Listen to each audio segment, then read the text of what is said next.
আজকে মই সিম আলু টমেটো দিয়ে দারুণ একটা মজার রেসিপি তৈরি করবো, এটা আপনাগুলোকে শেয়ার করবো। আসসালামু আলাইকুম দাদুরা বোরা ফরা বাইরা সকলে কেমন আছেন? আশা করি আল্লাহর আশীর্বাদে রহমতে সকলে ভালো আছেন। চিংড়ি মাছ দিয়ে আজকে মই রেসিপিটা তৈরি করবো। এই যে দাও বন্ধুরা, প্রথমে আমি চিংড়ি মাছটা সুন্দর করে ভাজা করে নিলাম। এখন দিয়ে দিলাম পেঁয়াজ কুচি, দিয়ে দিলাম মরিচ কুচি, রসুন কুচি, সব কিছু দিয়ে সুন্দর করে ভাজা করে এখন দিয়ে দিলাম হালকা একটু পানি দিয়ে দিলাম। এখন দিয়ে দেবো হলুদের গুঁড়া, মরিচের গুঁড়া, স্বাদ মতো লবণ দিয়ে সুন্দর করে খুন্তিটি দিয়ে লাড়াইচেড়ে কষাই লইতে ভেজে দেওয়া বন্ধুরা মশলাটা আমি সুন্দর করে কষাই নিলাম। আর মই কুইটে রাখা আলুগুলো দিয়ে দেবো, আলুগুলো দিয়ে আবার কষাই লইতে ভেজে দেওয়া সুন্দর করে খুন্তিটি দিয়ে আলু দিয়ে আবার কষাই লইতে এসে এই যে দেওয়া বন্ধুরা আলুটা মোর কষানো হয়ে গেছে। আর মই পরিমাণ মতো জল দিয়ে দেবো।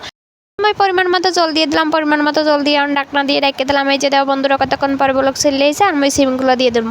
আর সিমগুলো ধুই আমি সুন্দর করে পাইলের ভিতর দিয়ে দিলাম, পাইলের ভিতর দিয়ে ঢাকনা দিয়ে রেখে দিলাম। এই যে দেওয়া বন্ধুরা কতক্ষণ পর টমেটোগুলো আমি দিয়ে দেবো। এই যে দেওয়া কুইটে টমেটোগুলো সুন্দর করে দিয়ে দিলাম। এই যে দেওয়া রেসিপিটা প্রায় আমার তৈরি হয়ে গেছে। আর আমি উপরে ধনিয়া পাতাগুলো ছিটিয়ে দিলাম। ধনিয়া পাতাগুলো দিয়ে আমি ঢাকনা দিয়ে রেখে দিলাম। এই যে দেওয়া বন্ধুরা রেসিপিটা প্রায় আমার তৈরি হয়ে গেছে। খাইতে কিন্তু বেমালা মজা রয়েছে। এই যে দেওয়া থিম আলু দিয়ে দারুণ